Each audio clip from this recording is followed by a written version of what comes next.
The other gods and chariot-fighting warriors slept through the night, but sweet sleep did not take hold of Zeus. Instead, he pondered in his heart how he might honor Achilles and destroy many at the ships of the Achaeans. This plan appeared best to his heart, to send a baneful dream to Agamemnon, son of Atreus. And calling to him, he spoke these winged words. "Go now, baneful dream, to the swift ships of the Achaeans. Go to the shelter of Agamemnon, son of Atreus, and deliver to him everything exactly as I command. Bid him arm the long-haired Achaeans with his full army, for now he might capture Troy's broad-streeted city, for no longer are the immortals who dwell in Olympian halls divided in their counsel. For Hera has swayed them all with her entreaties, and troubles now hang over the Trojans." Then the goddess, grey-eyed Athena, answered him, "O our father, son of Kronos, highest of all lords, truly that man lies in a destruction that befits him. So perish any other man who does such deeds. But my heart burns for resourceful Odysseus, that ill-fated man, who now for so long, far from his loved ones, suffers woes on a sea-girt island where the navel of the sea lies. A wooded island, where in her dwelling lives a goddess, daughter of Atlas the baleful-minded, who knows the depths of all the sea and himself holds the tall pillars that keep earth and heaven asunder. His daughter detains the unhappy man as he grieves, and ever with soft and wheedling words she charms him, that he may forget Ithaca. But Odysseus, yearning even to see the smoke rising from his own land, longs to die. Yet not even your own heart is stirred to pity, Olympian. Did not Odysseus give pleasure beside the ships of the Argives, performing sacred rites in broad Troy? Why then are you so wroth with him, Zeus?" Answering her, cloud-gathering Zeus replied, "My child, what a word has escaped the fence of your teeth? How then could I forget godlike Odysseus, who surpasses mortals in understanding, and surpasses them in the sacrifices he has given to the immortal gods who hold the wide heaven?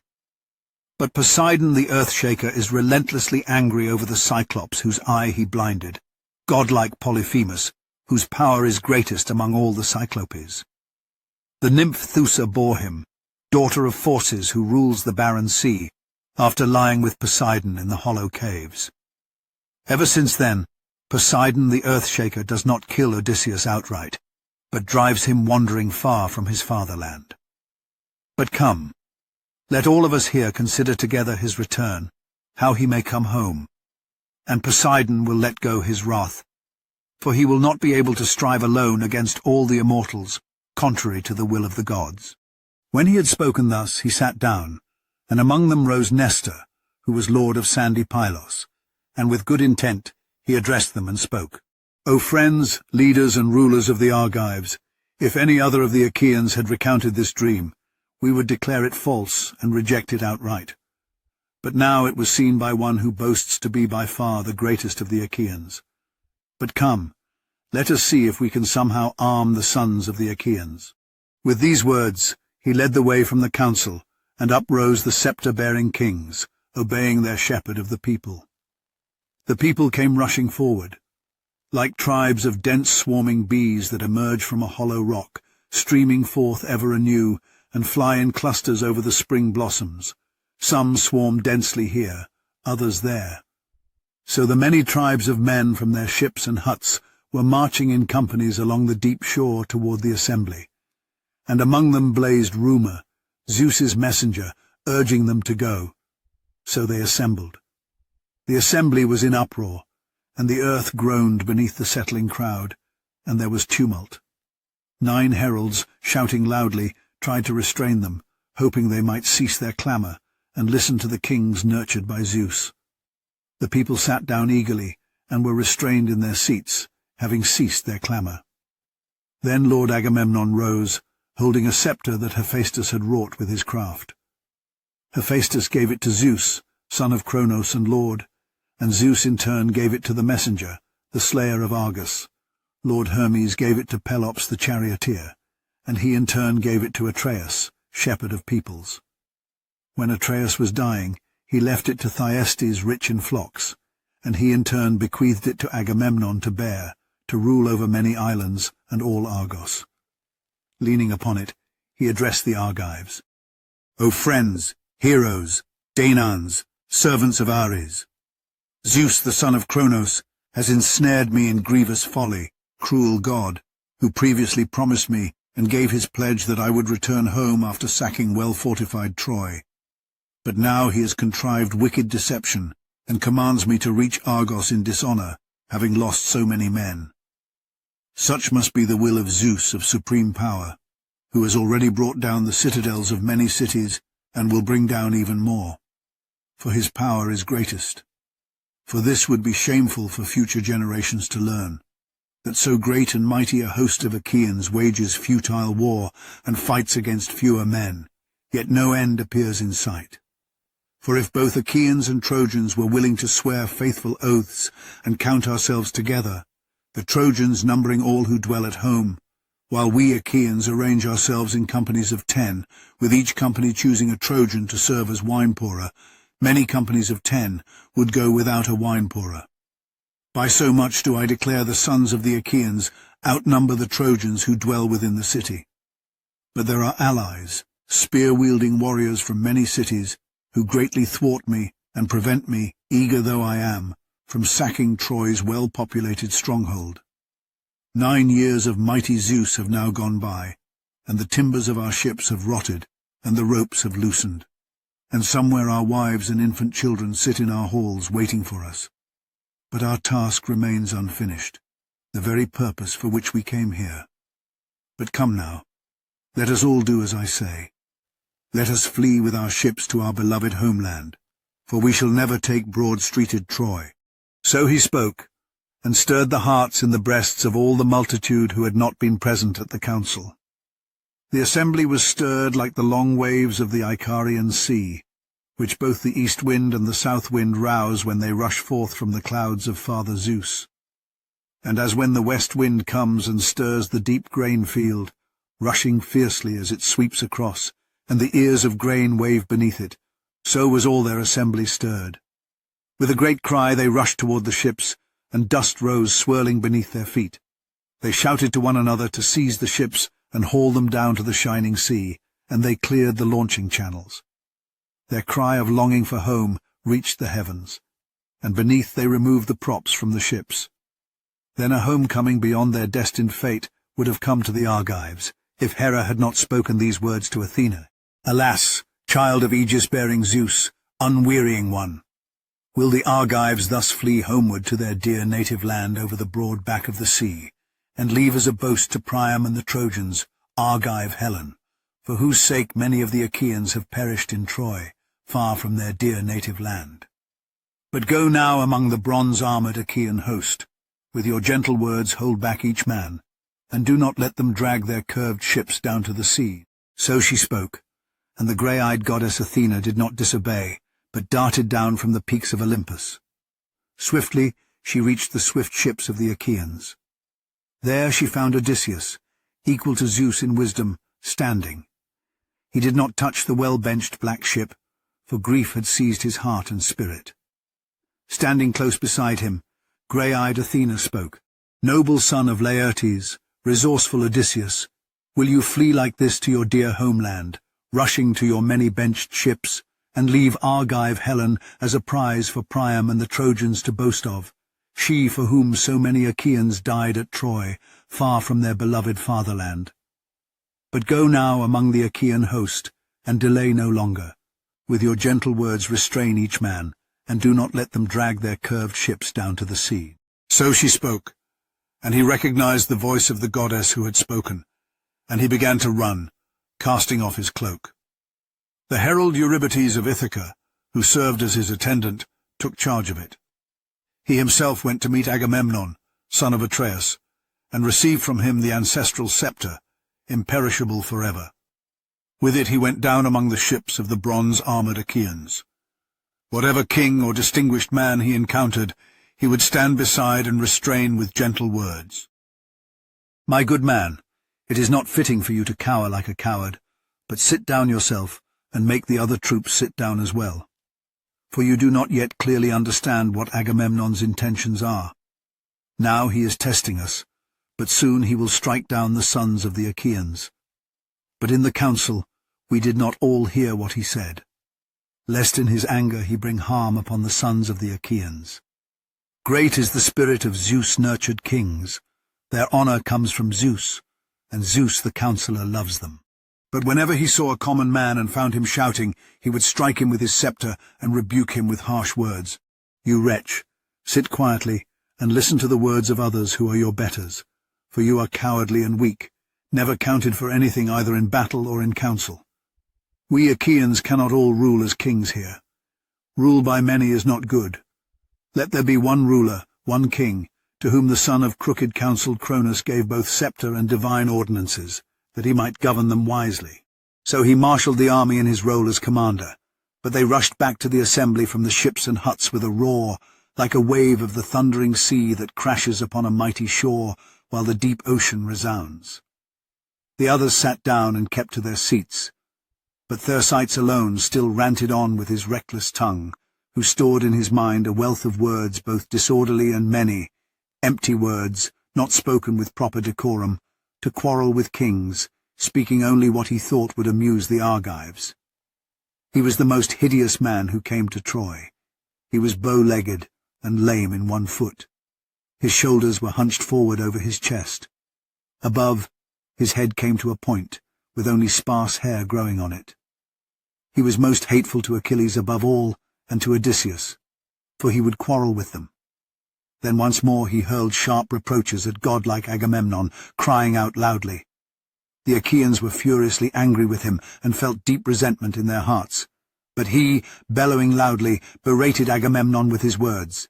"Son of Atreus, what are you complaining about now, and what do you want? Your huts are full of bronze, and many women dwell in your quarters, choice ones whom we Achaeans give to you as first prize whenever we capture a city. Or do you still need gold, which some son of the horse-taming Trojans will bring from Troy, as ransom for a captive whom I or another Achaean will bind and drag away? Or perhaps a young woman for you to bed, one you can keep apart for yourself alone? It is not fitting for a leader to bring harm upon the sons of the Achaeans. O you wretches, shameful disgraces! Achaean women, no longer Achaean men. Let us sail home with our ships and leave this man here in Troy to digest his prizes, so he may see whether we help him at all or not, who even now has dishonoured Achilles, a man far better than himself. He has seized and keeps the prize himself, having stripped it away. But Achilles has no anger in his heart at all. Rather, he is indifferent. For then, son of Atreus, this would now be your final outrage." Thus spoke Thersites, hurling abuse at Agamemnon, shepherd of the people. But divine Odysseus quickly stood beside him, and glaring at him darkly, rebuked him with harsh words. "Thersites, you reckless speaker, though you may be a clear-voiced orator, restrain yourself, and do not seek to quarrel alone with kings. For I declare that no other mortal is more worthless than you among all who came with the sons of Atreus beneath Troy. Therefore you should not speak with kings' names on your lips in the assembly, hurling reproaches at them, and keeping watch for our return home. We do not yet know clearly how these matters will turn out, whether we sons of the Achaeans will return home in triumph or in defeat. So now you sit there hurling insults at Agamemnon, son of Atreus, shepherd of the people, because the Danaan heroes give him so many gifts, but you speak in mockery. But I will tell you this, and it shall surely come to pass. If I catch you playing the fool again as you do now, may Odysseus's head no longer sit upon his shoulders, and may I no longer be called Telemachus's father, if I do not grab you and strip away your precious clothes, your cloak and tunic that cover your nakedness, and send you weeping back to the swift ships, driving you from the assembly with disgraceful blows." So he spoke, and struck him on the back and shoulders with his sceptre. He cowered, and a warm tear fell from his eyes. A bloody welt swelled up across his back beneath the golden sceptre. He sat down trembling with fear, and in his anguish, gazing helplessly about, he wiped away a tear. And they, though grieving for him, burst into delighted laughter, and thus one would say, looking to his neighbour, "Oh my! Truly Odysseus has accomplished countless noble deeds, leading excellent councils and marshalling war. But now he has accomplished this greatest deed among the Argives, stopping this foul-mouthed troublemaker from disrupting the assemblies. Surely his arrogant spirit will not urge him again to quarrel with kings with insulting words." Thus spoke the crowd. Then up rose Odysseus, the sacker of cities, holding his sceptre. Beside him grey-eyed Athena, taking the form of a herald, commands the people to be silent, so that all the sons of the Achaeans, from first to last, might hear his words and ponder his counsel. With their best interests at heart, he rose to address the assembly. "Son of Atreus, now the Achaeans wish to make you the most disgraceful of all mortal men, and they will not fulfill the promise they made to you when they were still marching here from horse-pasturing Argos, to return home after sacking well-walled Troy. For just as young children and widowed women weep together, longing to return home. Indeed, it is truly a hardship to return home having suffered distress. For indeed any man who remains even 1 month away from his own wife grows restless with his many-benched ship, when winter storms and the churning sea hold him fast. For us, the 9th year has come full circle as we remain here, so I do not blame the Achaeans for growing restless beside their curved ships. But even so, it would be shameful both to stay so long and to return empty-handed. Bear with me, friends, and wait a while longer until we learn whether Calchas speaks true prophecy or not. For we know this well in our hearts, and all of you are witnesses, those whom the spirits of death have not carried away.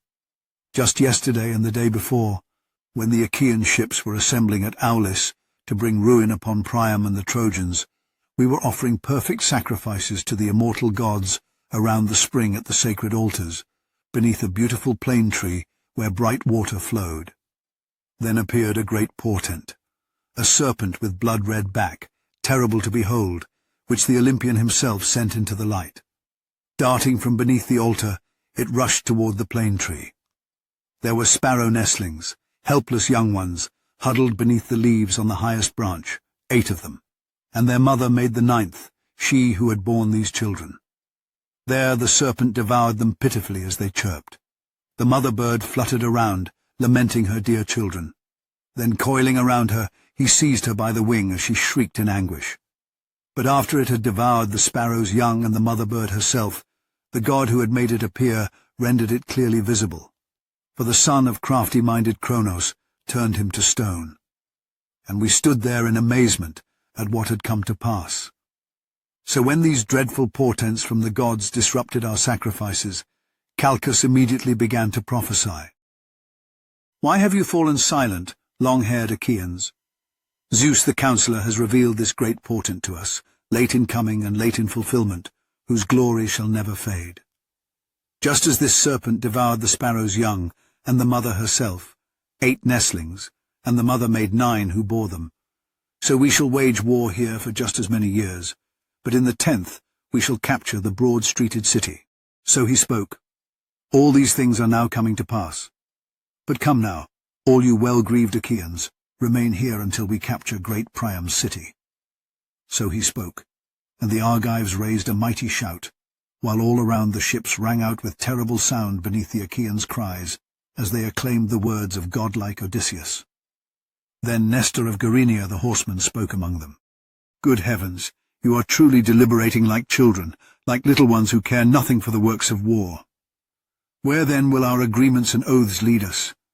Into the fire with our counsels and the plans of men, our unmixed libations and the pledges of our right hands in which we placed our trust. For we quarrel with words to no purpose, and we cannot discover any remedy, though we have been here for a long time. Son of Atreus, you must continue as before, holding fast to your unwavering resolve, and lead the Argives through fierce battles. Let these few, 1 or 2, waste away, who would plot apart from the Achaeans. But they will accomplish nothing. Before returning to Argos, and before discovering whether the promise of aegis-bearing Zeus is false or indeed true. For I say that the mighty son of Kronos gave his nod of assent on that day when the Argives boarded their swift ships, bringing death and destruction to the Trojans, flashing lightning on the right and showing favourable omens.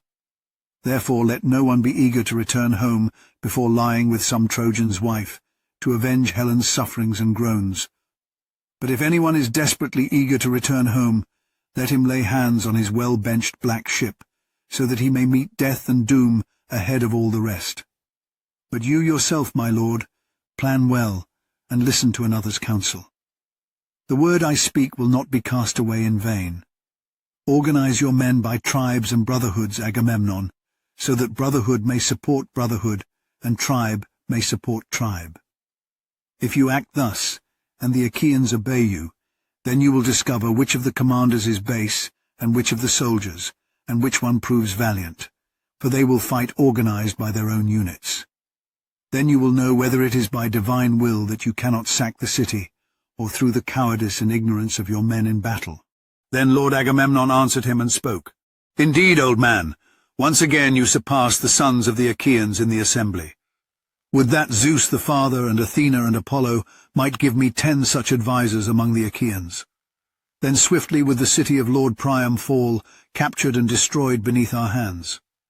But Zeus the son of Cronos, bearer of the Aegis, has given me grief, casting me into futile quarrels and strife. For indeed Achilles and I quarrelled over a girl with bitter words, and I was the one who started the anger. But if we ever unite in common purpose, then no longer will the Trojans have any reprieve from disaster, not even the slightest. But now go to your meal, so that we may marshal Ares for battle. Let each man sharpen his spear well, and set his shield well, and give fodder well to his swift-footed horses, and look well around his chariot, and prepare for war, so that we may battle with hateful Ares all day long. There will be no pause or respite until night comes and parts the rage of warriors. The shield strap will drip with sweat around someone's chest, that man-destroying belt, and his hand will grow weary gripping the spear, and horses will sweat as they strain to pull their well-built chariots. But whoever I see hanging back from battle, skulking by the curved ships, for him there will be no escape from dogs and vultures. So he spoke, and the Argives raised a mighty shout like a wave upon a towering shore when the south wind comes and rouses it against a jutting cliff, which the waves never leave in peace, stirred by winds from every quarter, whenever they blow from this side or that. Rising up, they scattered and rushed throughout the ships, kindled fires in their huts, and took their dinner. Each man offered sacrifice to a different one of the immortal gods, praying to escape death and the strife of Ares. But Agamemnon, king of men, sacrificed a fat 5-year-old bull to the mighty son of Cronos, and summoned the elders, the finest of all the Achaeans, first Nestor and Lord Idomeneus, then the 2 Iantes and the son of Tydeus, and 6th Odysseus, equal to Zeus in wisdom. And Menelaus, mighty in battle-cry, came to him unbidden, for he knew in his heart how his brother was struggling. They gathered around the bull and took up the sacred barley. Then to them, as they prayed, spoke mighty Agamemnon. Zeus, most glorious and greatest, dwelling in the dark clouded heavens, let not the sun set, nor darkness fall before I hurl down headlong Priam's blackened palace, and burn its gates with ravaging fire, and rend with bronze Hector's tunic about his breast, torn with jagged wounds. And may many of his companions fall face down in the dust around him, biting the earth with their teeth. So he spoke, but Zeus did not yet grant his prayer, though he accepted the sacrifices while heaping up endless suffering. But after they had prayed and scattered the barley grains, they first pulled back the heads and slaughtered and flayed the animals, then cut out the thigh bones and covered them with fat in double layers, placing raw meat upon them. And these they burned on leafless kindling, while they skewered the entrails and held them over the fire of Hephaestus. But when the thigh pieces were consumed by fire, and they had tasted the inner parts, they cut up the remaining meat into small pieces, and threaded them on spits, roasted them with care, and removed everything from the fire. But when they had finished their work and prepared the banquet, they dined, and their hearts wanted for nothing of the shared feast. But when they had satisfied their desire for drink and food, Gerenian horseman Nestor began to speak among them. Most glorious son of Atreus, Agamemnon, lord of men, let us no longer linger here in lengthy talk, nor delay any further the work that God entrusts to us. But come, let the heralds of the bronze-clad Achaeans gather the army by making proclamation throughout the ships, while we go together through the broad host of the Achaeans, so that we may more swiftly rouse fierce Ares." Thus he spoke, and Agamemnon, king of men, did not refuse. At once he commanded the clear-voiced heralds to proclaim war to the long-haired Achaeans. The heralds made their proclamation, and the troops assembled with great speed. The god-nurtured kings rushed about the son of Atreus making preparations, and among them grey-eyed Athena bore her precious aegis, ageless and immortal, from which 100 golden tassels flutter, all skilfully woven, each worth 100 oxen.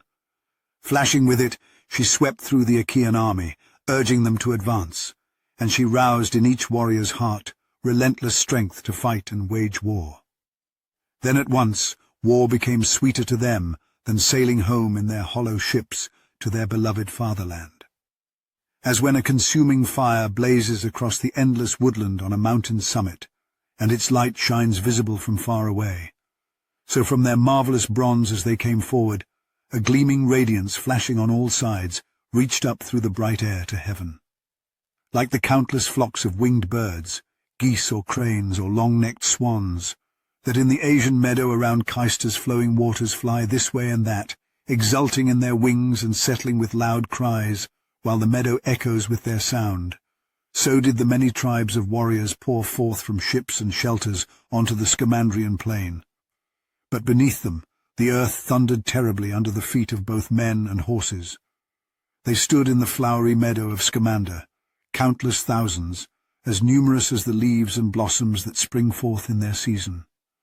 Like the countless tribes of swarming flies that buzz about the shepherd's fold in springtime when milk moistens the pails, so many long-haired Achaeans stood in the plain against the Trojans, eager to shatter their ranks.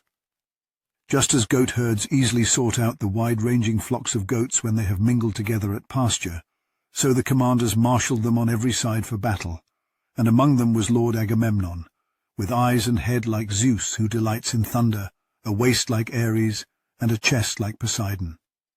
Just as a bull towers far above all others in the herd, for he stands out prominently among the assembled herd. Such did Zeus make the son of Atreus on that day, conspicuous among the multitude, and preeminent among heroes. Tell me now, you muses who dwell in Olympian halls, for you are goddesses, ever-present and all-knowing, while we mortals hear only distant fame and know nothing ourselves, who the leaders and lords of the Danans were, but I could not tell or name the multitude, not even if 10 tongues and 10 mouths were mine, with voice unbreakable and heart of bronze within me, unless the Olympian muses, daughters of aegis-bearing Zeus, should bring to mind all those who came to Troy. Now I shall tell of the captains of the ships, and all the ships together. Of the Boeotians, Peneleos and Leitus commanded, along with Arcesilaus and Prothoenor and Clonius, those who inhabited Heria and rocky Aulis, Shoinos and Scolus, and ridge-filled Eteonus, Thespeia and Graia, and broad Mycalessus, those who dwelt around Hama and Ilesian and Erythrae, those who held Elion and Hyle and Petion, Ocalia and well-founded Medion, Copae and Eutresis, and dove-rich Thisbe, those who possessed Coronea and grassy Haliartus, those who held Plataea, and those who inhabited Glissus, those who held well-founded Hypothebae, sacred Onchestus, Poseidon's splendid grove, those who held vine-clustered Arne, and those who held Medea, and holy Nisa, and coastal Anthedon. 50 ships sailed from these lands, and in each one embarked 120 Boeotian warriors.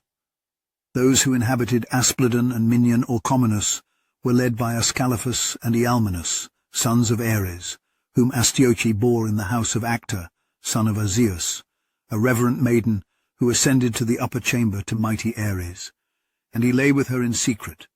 With them 30 hollow ships sailed in formation.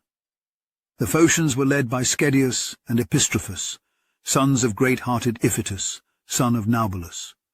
They ruled over those who held Cyparissus and rocky Pytho, and sacred Crisa, and Daulis and Panopeus, those who dwelt around Anemorea and Hyampolis, those who lived beside the divine river Cephisus, and those who held Lilaia at the springs of Cephisus. With them followed 40 black ships. These were arranging the Phocian ranks, tending to them, while they armed themselves alongside the Boeotians on the left. Swift Ajax, son of Oileus, led the Locrians, the lesser Ajax, not nearly so great as Telamonian Ajax, but much smaller. Small he was, clad in a linen corselet, yet with his spear he excelled all Panhellenians and Achaeans. They who dwelt in Sinus and Opus and Calliarus and Bessa and Scarf and lovely Augiae and Tarpha and Thronium around the streams of Boagrius. With him followed 40 black ships of the Locrians, who dwell beyond sacred Euboea. Those who held Euboea were the Abantes breathing fury, Chalcis and Eretria and grape-rich Histiaia, seaside Corinthus and the steep citadel of Dium. Those who held Charistus, and those who dwelt in Styra. Their leader was Elephenor, scion of Ares, son of Chalcodon, commander of the great-hearted Abantes. With him followed the swift Abantes, their hair streaming behind them, spearmen eager to pierce the breastplates about their enemies' chests with outstretched ash spears. And with him followed 40 black ships. Those who held Athens, that well-built citadel, the people of great-hearted Erechtheus, whom Athena, daughter of Zeus, once nurtured, though the grain-giving earth bore him, and established in Athens within her rich temple. There the sons of Athens propitiate him with bulls and rams as the years come round in their cycle. Menestheus, son of Peteos, was their leader. No man born on earth had yet proven his equal in marshalling horses and shield-bearing warriors. Only Nestor could rival him, for he was older. With him followed 50 black ships. Ajax from Salamis led 12 ships, and he stationed them where the Athenian phalanxes took their stand. Those who held Argos and walled Tiryns, Hermione and Asine that possessed the deep gulf, Troezen and Ionae, and vine-rich Epidaurus, and those sons of the Achaeans who held Aegina and Maces. Of all these Diomedes, good at the war-cry, was leader, along with Sthenelus, beloved son of renowned Capaneus. And with them, as a third, went Euryalus, a godlike warrior, son of Mecisteus, son of Lord Talaus. Diomedes of the mighty war-cry commanded them all, and with them followed 80 black ships. Those who held Mycenae, the well-built citadel, wealthy Corinth, and well-built Cleone, who dwelt in Orniae, and lovely Arythyrea and Sicyon, where Adrastus first ruled as king, who held Hyperesia and steep Gonoessa and Pellene, and dwelt around Aegium, and throughout all Aegialus, and around broad Helice. Of these 100 ships Lord Agamemnon son of Atreus commanded. With him came by far the most numerous and finest warriors. He himself donned gleaming bronze armour, exulting in his glory, and stood out among all the heroes because he was by far the best and commanded by far the most troops. Those who held hollow, ravine-filled Lacedaemon, Pharis and Sparta, and dove-rich Messe, who inhabited Brisaea and lovely Augiae, those who held Amyclae and Helos, the seaside stronghold, those who held Laias and dwelt around Oitylos. Of these his brother commanded, Menelaus good at the war-cry, with 60 ships. They armed themselves apart from the others, and he himself moved among them, confident in his own eager heart, stirring them to war. But above all he was driven in his heart to avenge Helen's sufferings and lamentations. Those who held Pylos and lovely Arene and Thrion, the crossing of the Alpheos, and well-founded Ipi, and Cyparisses, and Amphigenia, and Teleos, and Helos, and Dorion, where the Muses encountered Thamyris the Thracian, and put an end to his singing as he journeyed from Oichalia, from Eurytos of Oichalia. For he boasted that he would triumph even if the Muses themselves were to sing, the daughters of Aegis-bearing Zeus. But they in anger struck him with blindness, stripped away his divine gift of song, and made him forget his mastery of the lyre. Gerenian Nestor, master of horses, was their leader. 90 hollow ships were marshalled under his command. Those who held Arcadia beneath steep Mount Cyllene, beside the tomb of Aepetus, where men fight hand to hand, those who inhabited Phenius and sheep-rich Orchomenus, Ripe and Strati and windy Enispe, who held Tegea and lovely Mantinea, who held Stymphalus and inhabited Parasia. Over these ruled Agapenor, son of Ancaeus, commanding 60 ships. Many Arcadian warriors embarked on each ship, well versed in battle. For Agamemnon himself, lord of men, gave them well-benched ships to cross the wine-dark sea, the son of Atreus, since seafaring was not their concern. Those who inhabited Buprasium and sacred Elis, all the territory that Hermine and Mercinus at the outermost border, the Olenian rock and Elysium encompass, these had 4 commanders, each with 10 swift ships under his command, and many Epeans sailed aboard them. Of these, Amphimachus and Thalpius led them, sons respectively of Cteatus and Eurytus, the Actoriones. And mighty Diores, son of Amaryncaeus, led them. And of the 4th contingent ruled godlike Polyxenos, son of Agasthenes, descendant of Lord Augeas. Those from Dulichion and the sacred Echinian islands, which lie across the sea opposite Elis. Of these majors was the leader, equal to Ares in battle, son of Phyleus the horseman, whom Phyleus bore, beloved of Zeus, who once departed for Dulichion in anger at his father. With him followed 40 black ships. But Odysseus led the great-hearted Cephalenians, who held Ithaca and leaf-shaking Neritus, and dwelt in Crocylea and rugged Aegylips, those who held Zacynthus, and those who dwelt around Samos, and those who held the mainland, and dwelt on the opposite shores. Odysseus commanded these men, equal to Zeus in wisdom, and with him followed 12 ships with vermilion prows. Thoas, son of Andraemon, led the Aetolians, who dwelt in Pleuron and Olenus and Pylene, and in seaside Chalcis and rocky Calydon. For the sons of great-hearted Oeneus were no more, nor did he himself still live, and fair-haired Meleager had perished. To him was entrusted complete authority to rule the Aetolians. With him followed 40 black ships. Idomeneus, renowned with the spear, commanded the Cretans who held Knossos and fortified Gortyna, Lyctus and Miletus, and gleaming Lycastus, Phaestus and Rhytium, all well-populated cities, and others who inhabited Crete of the 100 cities. Idomeneus, renowned with the spear, commanded these forces, along with Meriones, who was equal to Enyalius the manslayer, and with them 80 black ships followed. But Tlepolemus, son of Heracles, noble and great, led 9 ships from Rhodes of the proud Rhodians, who inhabited Rhodes arranged in 3 divisions, Lindus, Ialysus, and gleaming Camerus. Of these Tlepolemus, renowned with the spear, was commander, he whom Astyochea bore to mighty Heracles, she whom Heracles brought from Ephyra by the river Seles, after he had sacked many cities of heaven-nurtured warriors. But when Tlepolemus had been raised in the well-built palace, he immediately killed his own father's dear maternal uncle, Licymnius, already growing old, that scion of Ares. Swiftly he built ships, and gathering a great host, he departed in flight across the sea. For the other sons and grandsons of mighty Heracles had threatened him. But he reached Rhodes as a wanderer, enduring sorrows. They settled in 3 tribal divisions, and were beloved by Zeus, who rules over both gods and mortals, and Cronos' son showered divine wealth upon them. Nereus, in turn, led 3 well-built ships from Syme, Nereus, son of Aglaia, and Lord Carapus. Nereus, who was the most beautiful man who came to Troy of all the other Danaans after blameless Peleus' son. But he was weak, and only a small host followed him.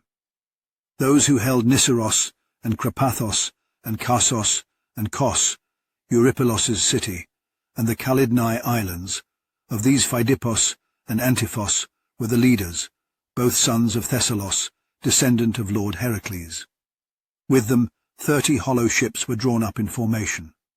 Now again, those who dwelt in Pelasgian Argos, who inhabited Alos and Alope and Trachis, who held Pythia and fair-womaned Hellas, called Myrmidons and Hellenes and Achaeans. Of these 50 ships Achilles was commander. But they gave no thought to the din of war, for there was no one to lead them into the ranks of battle.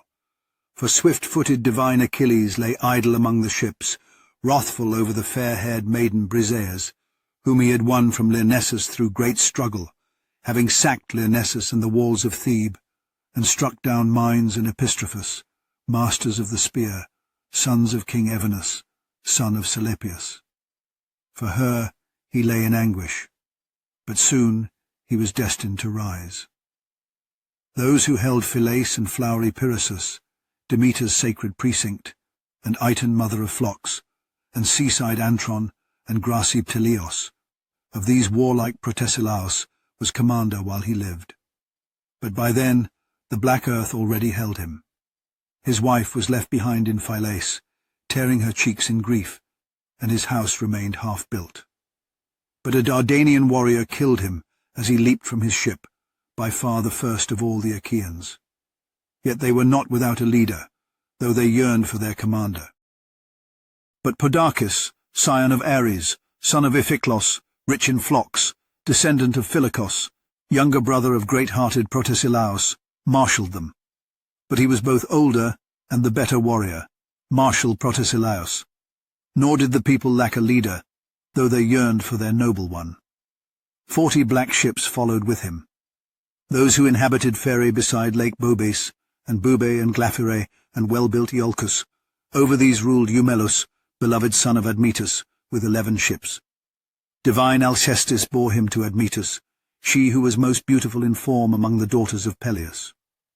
Those who inhabited Methone and Thaumacia, and held Meliboea, and rugged Olizon, of these Philoctetes was commander, well skilled in archery, with 7 ships.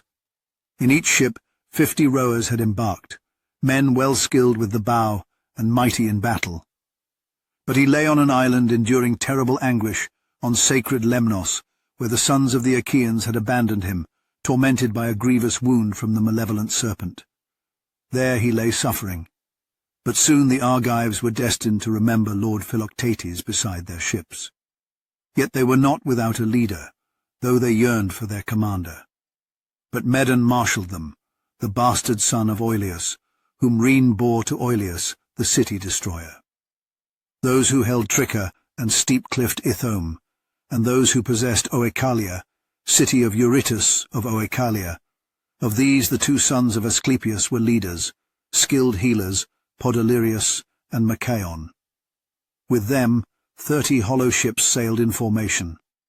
Those who held Ormenion and the spring Hypereia, and those who held Asterion and the white peaks of Titanos. Over these ruled Eurypylos, glorious son of Euaemon. 40 black ships followed with him.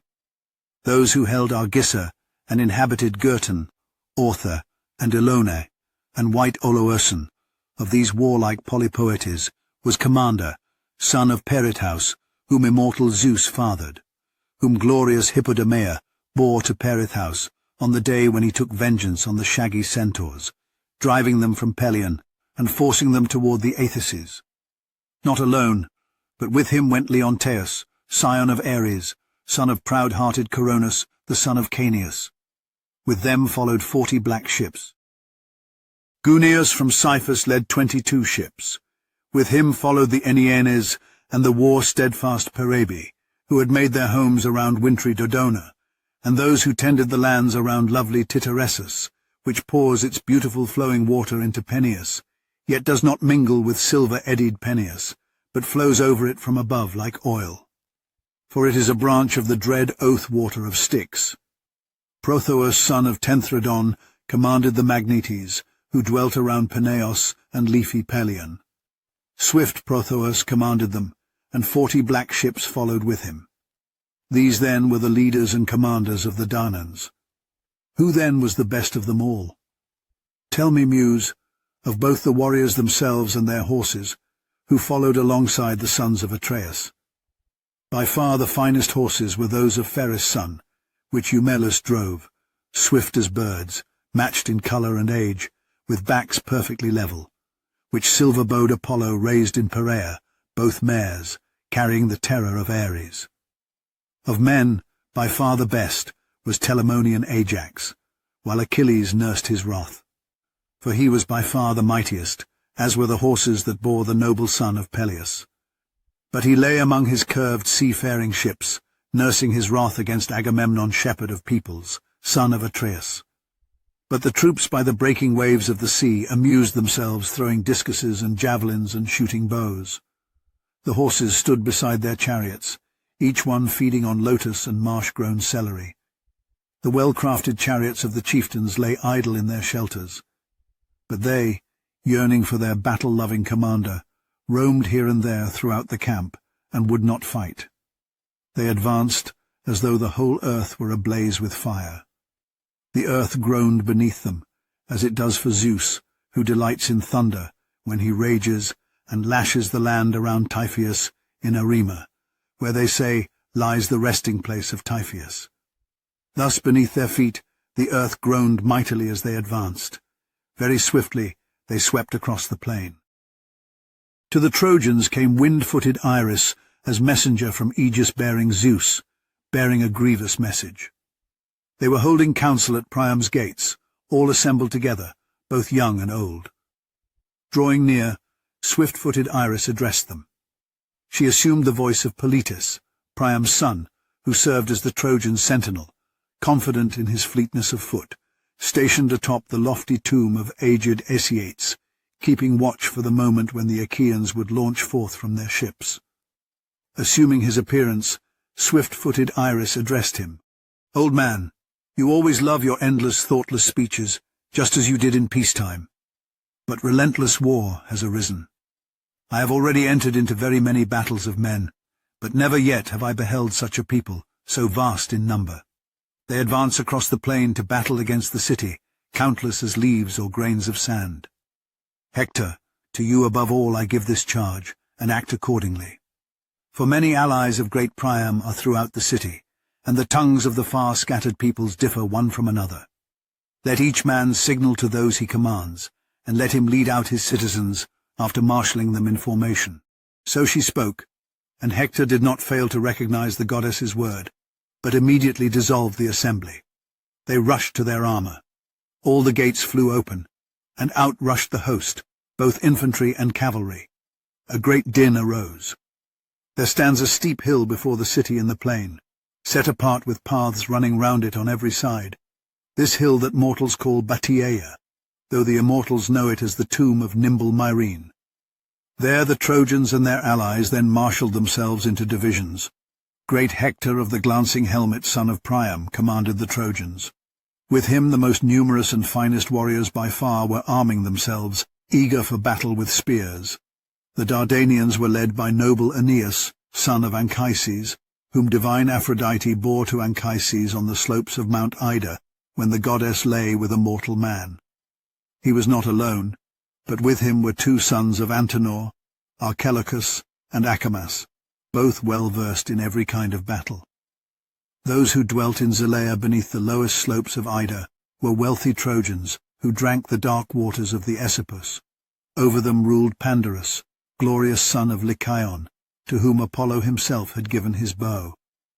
Those who held Adrasteia and the land of Apaesos, who possessed Pityeia and steep Mount Tereia, over these ruled Adrastos and linen-corseted Amphios, the two sons of Merops of Percote, who surpassed all others in prophetic arts, and forbade his sons from marching to man-destroying war.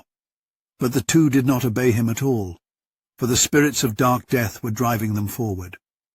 Those who dwelt around Percote and Practius, and held Cestus and Abidus and divine Arisbe, of these Asius son of Hyrtacus was leader, commander of men, Asius son of Hyrtacus, whom great bay horses carried from Arisbe by the river Seles. Hippotaus led the tribes of spear-wielding Pelasgians, who inhabited fertile Larissa. Over these ruled Hippotaus and Pyleus, scion of Ares, both sons of Pelasgian Lethus, son of Teutomus. But Acamas and the hero Perus led the Thracians, all those whom the swift-flowing Hellespont contains within its bounds. Euphemus was the commander of the spear-wielding Cicones, son of Troezenus, Zeus-nurtured descendant of Ceas. But Pyrechmes led the curved bow Paeonians from distant Amydon, from the broad-flowing Axius, the Axius whose fairest waters spread across the earth. Pylaemenes' stout heart led the Paphlagonians from the Eneti, whence comes the breed of wild mules, those who held Cytorus and dwelt around Sesamus, and inhabited renowned settlements along the Parthenius River, both Cromna and Aegialus, and the towering Erythini. But Odios and Epistrophos commanded the Halizones from distant Alibe, where silver has its source. Chromis and Enomus, the augur, led the Mysians. But his bird omens could not save him from black death, and he was slain by the hands of the swift-footed son of Aeacus in the river, where he had been plundering Trojans and others. Phorcys in turn led the Phrygians, and godlike Ascanius from distant Ascania, and they were eager to fight in the fray. Mesthles and Antiphos led the Myones, the two sons of Talamenes, whom Lake Gygaea bore, and they commanded the Myones born beneath Mount Tmolus. Nastes led the foreign-speaking Carians, who held Miletus and Mount Phthires with its dense foliage, the streams of the Maeander, and the towering peaks of Mycale. Of these, Amphimachus and Nastes were the leaders, Nastes and Amphimachus, the splendid children of Nomion. He even went to war adorned with gold like a maiden, the fool. Yet this did not ward off his wretched doom. He was slain by the hands of the swift-footed descendant of Aeacus in the river, and battle-wise Achilles carried off his gold. Sarpedon and noble Glaucus led the Lycians from distant Lycia, from the swirling waters of the Xanthus.